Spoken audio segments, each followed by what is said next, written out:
Hey everyone, welcome to your commerce hub. तो आज का अपना टॉपिक है मेथड्स ऑफ इंस्ट्रक्शन के बारे में। ठीक है, तो मेथड्स ऑफ इंस्ट्रक्शन मतलब हुआ कि किस तरीके से अपन अपनी इंफॉर्मेशन को यानी टीचर अपनी इंफॉर्मेशन को किस तरीके से स्टूडेंट्स तक पहुंचा सकता है। ठीक है, तो पहले तो अपन ट्रेडिशनल मेथड्स की बात करेंगे। इस लेक्चर में अपन टीचर सेंटर्ड मेथड्स या टीचर सेंटर्ड जो अप्रोच होते हैं उसके बारे में बात करेंगे। तो teacher centred approach basically large groups में यूज होती है, जहाँ बहुत सारे स्टूडेंट्स होते हैं या मेजॉरिटी ऑफ स्टूडेंट्स होते हैं। ठीक है, teacher centred approach students put all their focus on the teacher, you talk and the student exclusively listen. मतलब ये वही हो गया, टीचर एक्टिव रोल प्ले करता है और जो स्टूडेंट है वो पैसिव लिसनर होता है। ठीक है, ये देखो ये ट्रेडिशनल मेथड्स हैं, इसमें स्टूडेंट्स का काम सिर्फ सुनना होता था। इन मेथड्स में, टीचर सेंटर्ड मेथड्स में पहला आता है अपना lecture method, lecturing with power point presentation, team teaching, dialogic teaching. तो चलो इनको अपन डिटेल में पढ़ते हैं। फर्स्ट अपना आता है lecture method. Lecture method of teaching is the traditional method. देखो मैंने कहा था ना ट्रेडिशनल मेथड है, क्यों? क्योंकि यहाँ पे स्टूडेंट के ऊपर होता है वो कितना आइडिया को कैच कर पा रहा है, कितना ग्रैब कर पा रहा है। लेक्चर तो लेक्चर देके चला जाएगा, वहां पे टीचर को यहाँ पे इस लेक्चर मेथड में स्टूडेंट के पॉइंट ऑफ व्यू से नहीं सोचते, उनको जो टॉपिक पढ़ाना होता है वो पढ़ा के चले जाते हैं। Teaching where the teacher transmit information in an autocratic way to passive student listeners की बात अपन कर चुके हैं। टीचर क्या होता है? ऑटोक्रेटिक रोल प्ले करता है और जो स्टूडेंट होता है वो पैसिव लिसनर होता है। ठीक है, it is an activity in which a teacher teaches a group of student using mainly verbal exposition. It is one way verbal communication. क्यों? क्योंकि यहाँ पे फीडबैक का रोल नहीं होता है, स्टूडेंट को इतनी नहीं दी जाती है कि वो आके क्वेश्चन पूछे, क्रॉस क्वेश्चनिंग करे। ये मेथड वहाँ यूजफुल होता है जैसे कि कोई लॉन्ग कंसेप्ट हो गया जिसमें टीचर भी चाहता है कि उसको कोई डिस्टर्बेंस ना हो। कुछ फैक्ट्स होते हैं या कुछ बड़ा सा कॉन्सेप्ट होता है जो टीचर चाहता है कि पहले वो खत्म कर ले, ताकि पूरा कॉन्सेप्ट आपको समझ आ जाए, बीच में स्टूडेंट इंटरफेयर ना करें। तो ये वहां भी यूजफुल हो सकता है। In the pure form students have no opportunity to ask question. मैंने बताया था ना अभी कि फीडबैक का नहीं होता है, इसमें ना स्टूडेंट को अपॉर्चुनिटी नहीं दी जाती है क्वेश्चन पूछने के लिए। The purpose of the lecture is to present basic facts और concept to a relatively large group of students. It is useful in explaining difficult और complex concept before student engage in an activity. Okay, मैंने अभी इसी की बात ही की थी कि जहाँ कंसेप्ट समझाना होता है वहां एक बार टीचर यही चाहता है कि मैं पूरा का कंसेप्ट एक्सप्लेन कर दूं, फिर बाद में चाहे आप पूछ सकते हैं या नेक्स्ट सेशन में या जब भी टीचर चाहेगा, लेकिन एक बार होता है कि बीच में रोक नहीं सकते आप टीचर को। ठीक है, ये देखिए पहले ऐसे पढ़ाया जाता था लेक्चर मेथड में, जहाँ देखो इतने सारे बोर्ड्स लगे हुए, ब्लैक बोर्ड्स लगे हुए, तो ऑफकोर्स अगर कोई बड़ा कॉन्सेप्ट होगा या कोई बड़ा सोल्यूशन होगा तो वो टीचर नहीं चाहेगा बीच में वो आप डिस्टर्ब करें, ताकि उसको भी कंफ्यूजन होगा और जो बाकी जो बच्चे कंसंट्रेशन से पढ़ रहे हैं उन्हें भी कंफ्यूजन होता है। The lecture is effective when an introductory activity और demonstration has captured student attention and sparked with curiosity. ये कब इफेक्टिव होगा? जब क्लास स्टार्ट होने से पहले एक बार टीचर पूरा उनको बता दे कि हम क्या पढ़ने वाले हैं और उनका अटेंशन कैप्चर कर ले, तो उनके स्टूडेंट्स में अंदर curiosity जागेगी। With young students especially, the teacher should avoid taking for a long period without involving students actively. जहाँ यंग स्टूडेंट तो छोटे बच्चे होते हैं वो बहुत उनमें बहुत क्यूरियोसिटी होती है कि ये क्यों हुआ, ये क्यों हुआ, तो वहाँ पर लेक्चर मेथड यूज नहीं कर सकते हैं। इसलिए लेक्चर टर्म भी अपन को पता है कॉलेज के लिए यूज होती है, तो ये मेथड कहाँ यूज होता है? कॉलेजेस में यूज किया जाता है। ओके, चलो नेक्स्ट पे चलते हैं अपन। प्रेजेंटेशन मेथड, ये लेक्चर मेथड का ही आप बोल सकते हैं नेक्स्ट वर्जन। क्यों? क्योंकि टेक्नोलॉजी तो सबको लेनी ही है, टेक्नोलॉजी चेंज हुई है तो सब उसमें आएंगे। तो अब ब्लैक बोर्ड्स की जगह यहाँ पे स्मार्ट बोर्ड्स लगा दिए हैं या प्रोजेक्टर्स लगा के जब आपको समझाया जाता है बड़े ही क्लास में। ठीक है, through presentation teacher can clearly introduce challenging concept by illuminating the key ideas and getting the audience involve in live discussions. Okay, तो देखो ये जो मेथड था, यहाँ पे ब्लैक बोर्ड यूज होता था, यहाँ पे जो कंसेप्ट जो पिक्चर्स के थ्रू या वीडियोस के थ्रू जो ज़्यादा समझा सकते हैं अपन कॉन्सेप्ट, वो यहाँ पे नहीं हो पाता था क्योंकि उस टाइम टेक्नोलॉजी नहीं थी।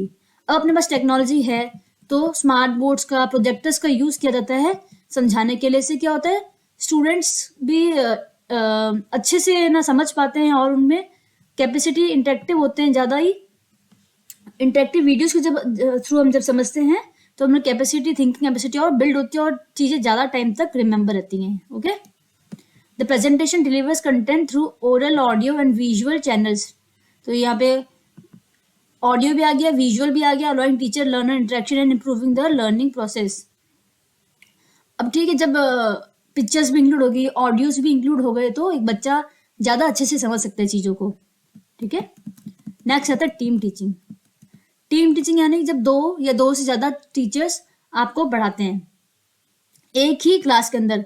अब यहाँ आप सोचेंगे दो टीचर्स कैसे पढ़ाएंगे, तो देखिए इसको एक छोटा सा एग्जांपल लेके समझते हैं। जब टीचिंग ट्रेनिंग प्रोग्राम्स होते हैं, जैसे कि बीएड का, जब आप एज ए इंटर्न जाता है या इंटर्नशिप होती है, तो उसमें जो एक्सपीरियंस टीचर के अंडर आपको रखा जाता है, इंटर्न्स को एक्सपीरियंस टीचर के अंडर रखा जाता है। तो जो इंटर्न होता है, जो न्यू टीचर होता है, वो कुछ एक्सप्लेन करता है ना, जैसे आपने कोई एग्जाम्पल दिया। और जो सीनियर टीचर होगा या जो एक्सपीरियंस टीचर होगा, उसको तो पता है कि आप क्या समझाना चाहते हैं, तो वो आप ही के एग्जाम्पल को और इलॉबरेट करके बच्चों को बताएगा कि इस चीज को अपन ऐसे भी समझ सकते हैं, इस चीज को अपन इस तरीके से भी समझ सकते हैं। ऐसे यूज हो सकते हैं मेथड। या तो ये हो सकता है, या हो सकता है कि आप पढ़ा रहे और जो दूसरा टीचर है वो राउंड अप ले रहा है क्लास का, ताकि सारे बच्चों का कंसंट्रेशन लगा रहे, उन्हें पता चले कि एक उनके ऊपर पूरी नजर है, तो वो कुछ भी ऐसा नहीं करेंगे कि जिसपे वो उनका ध्यान भटके। ओके, यहाँ पे आर वाला कंसेप्ट हो जाता है, मेरे बच्चे या तुम्हारे बच्चों से लेकर आर वाला कंसेप्ट हो जाता है कि आर स्टूडेंट्स। ओके, तो देखते हैं इसके important points. Pairing new teachers with experience teacher. अब न्यू टीचर्स को एक्सपीरियंस टीचर के साथ जब अपन पेयर करते हैं, तो एक स्टाफ डेवलपमेंट होता है। जैसे कि जो इंटर्न्स होता है उनका भी डेवलपमेंट होता है, वो भी एक अंडर में रह के सीखते हैं। तो ये इंटर्न्स के लिए फायदेमंद होता है कि उनको ट्रेनिंग मिलती है, तो उनको सीखने को मिलता है कि कैसे पढ़ाना है, कैसे बच्चों को हैंडल करना है, कैसे सिचुएशन को हैंडल करना है।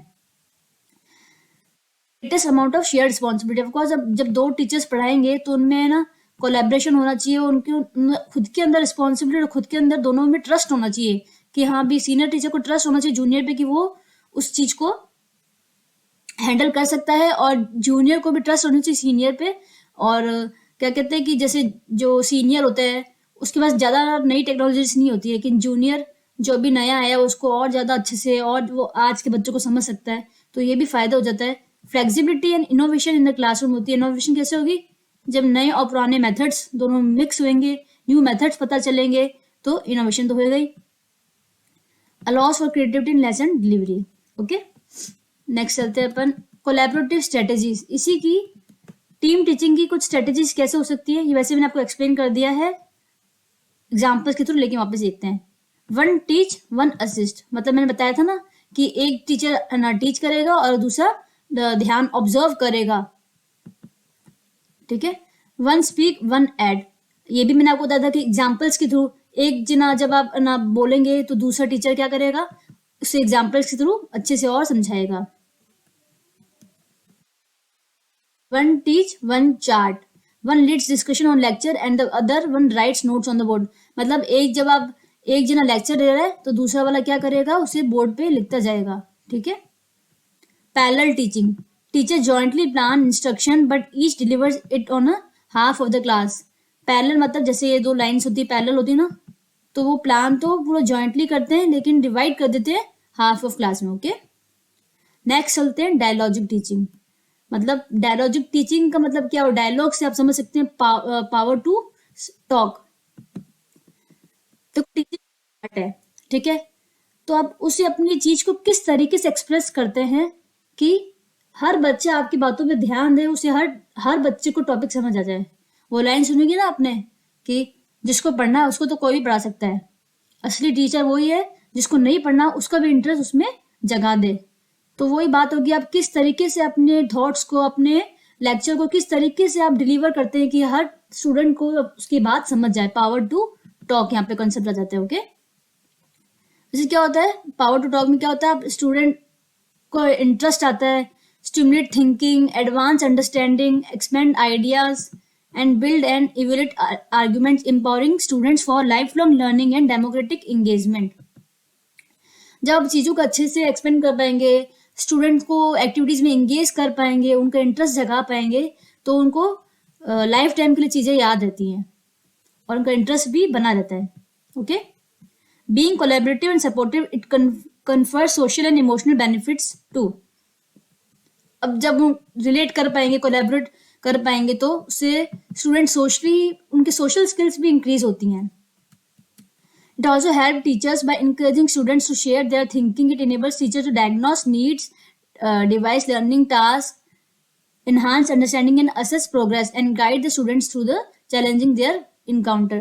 तो ठीक है, अब जब डायलॉजिक का एक और आ जाता है कि आप स्टूडेंट्स की नीड को डायग्नोज कर सकते हैं, स्टूडेंट्स क्या चाहते हैं वो चीज़ समझ सकते हैं, तो आप उसी चीज़ को उसी तरीके से डिलीवर करेंगे. जब आपको पता चलेगा कि पूरी क्लास को आपको समझाना, सिर्फ एक बच्चे को या सिर्फ जो इजीली ग्रैप कर पाता है उसको समझाना टास्क नहीं होता है, जो हर बच्चे को इक्वली समझाना होता है, तब आप उस तरीके से डिलीवर करते हैं कि हर बच्चे की नीड पूरी हो पाए. ओके, शॉर्ट अगर अपन देखें डायलॉजिक टीचिंग क्या हुआ, both talk and more than talk, it enacts distinctively. Dialogic stands on knowledge, learning, social relations and education itself. Okay, तो सोशल स्किल्स भी बढ़ती हैं और लर्निंग कैपेसिटी भी बिल्ड होती है और इंटरेस्ट भी बिल्ड होता है कि जब आप उस तरीके से डायलॉग्स यूज करके या जब आप अच्छे से समझा पाते हैं. ओके, मेन इसका वर्ड क्या था अपना, पावर टू टॉक, किस तरीके से आप बोलते हैं. और क्या हो सकता है इसमें, डायलॉजिक हो गया अपना, टीम टीचिंग आया इसमें, लेक्चर्स आए इसमें, प्रेजेंटेशन मेथड्स आए इसमें.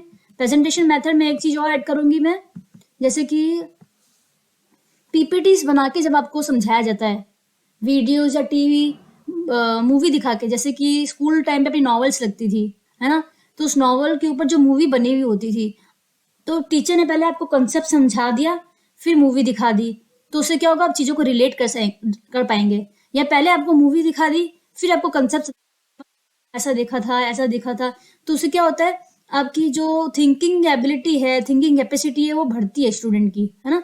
जब विजुअली देखते हैं या टीवी मूवीज के थ्रू, वीडियो प्रेजेंटेशन के थ्रू देखते हैं या पीपीटीज के थ्रू जब देखते हैं, तो वो चीज़ें ज़्यादा अच्छे से समझ आती हैं. ठीक है, और क्या पढ़ा हमने इसमें, लेक्चर मेथड.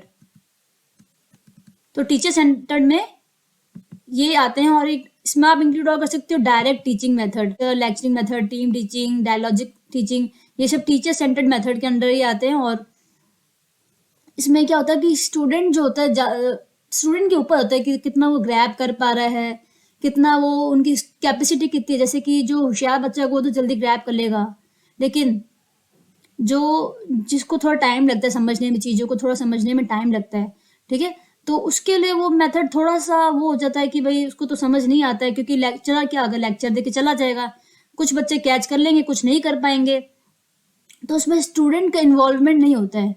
तो स्टूडेंट का इन्वॉल्वमेंट किसमें होता है, स्टूडेंट सेंटर्ड मेथड्स में, स्मॉल ग्रुप मेथड में.